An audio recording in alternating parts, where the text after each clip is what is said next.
Hello there, it's Peter here again from Writer's Life, and coming up today, 5 techniques to improve your writing.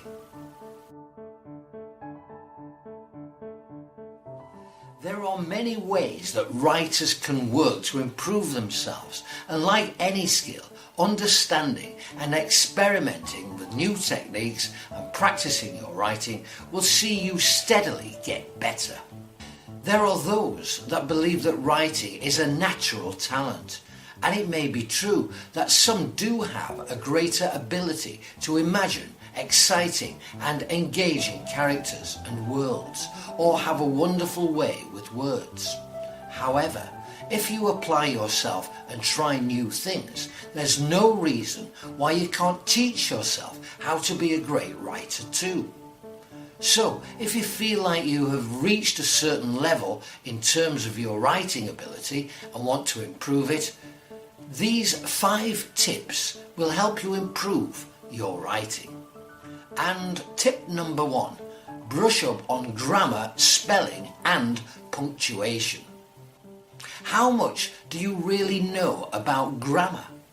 Are you 100% sure when to use a comma, a dash, a semicolon?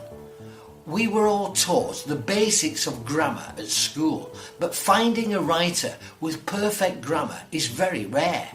Spelling mistakes are also common. Obviously, it's easy to find out how to spell any word, but careless proofreading can leave a piece of work littered with spelling mistakes or repeated words which won't make a good impression. Knowing that you have great grammar, spelling and punctuation allows you to be a better writer, not only because your work will always read correctly, but you also have the tools to manipulate sentences, to use grammar to create dramatic, unusual and interesting prose.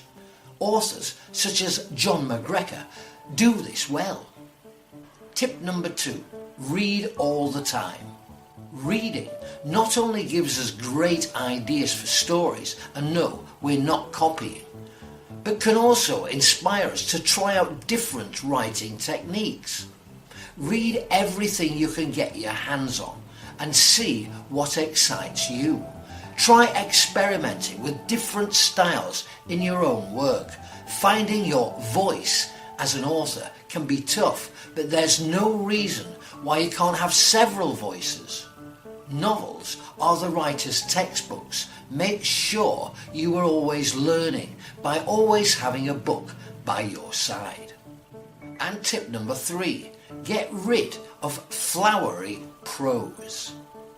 Every time you write, read back through your work and ask yourself, is this necessary for my story? Does it advance or add to the story in any way? If it doesn't, then get rid of it. It can be frustrating if you end up cutting out lots of what you've written, but that is how you end up with tight, clever, interesting writing. If you don't do this or don't do it strictly, you can end up with a work stuffed with unnecessary adjectives and adverbs which doesn't read well. Remember, you need to show the reader what you mean, not tell them. And tip number 5, give yourself space. After you've written something, allow yourself space. Read your work over once and edit anything you want, but then wait at least 24 hours before you go back to it again. We can be our own worst enemies when it comes to critiquing our own work. You might think what you have written is just the most appalling, idiotic piece of rubbish ever spewed onto the page. But you are probably being a bit hard on yourself. Give yourself some space. Look on your work with fresh eyes, and you might see that actually you aren't nearly as bad as you think you are. And our final tip, tip number 5, practice, practice, practice.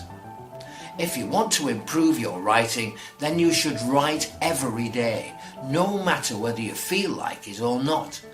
It's so easy to make excuses not to write, and then suddenly realise that months have passed since you made any effort to do so.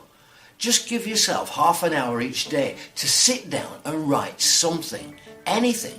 It doesn't have to be brilliant. Just the sheer routine and practice of writing will help you unlock your creativity. And you never know, you might suddenly come up with the perfect idea for the next bestseller. Writing, like all crafts, can be taught, learnt and constantly perfected. With these tips, you can begin to improve your writing and continually produce great work that you're proud of. And don't forget, if you're struggling to write or finish your book, our Free Writers Toolkit can help. With it, you'll learn how to overcome procrastination, get organised, stay focused, find time to write, and finally get your book published. To get access now while it's still available, simply go to writerslife.org/toolkit. That's writerslife.org/toolkit. That's it for now. Be sure to give us the thumbs up and subscribe to our channel for more. I'm Peter and I'll see you next time. Bye for now.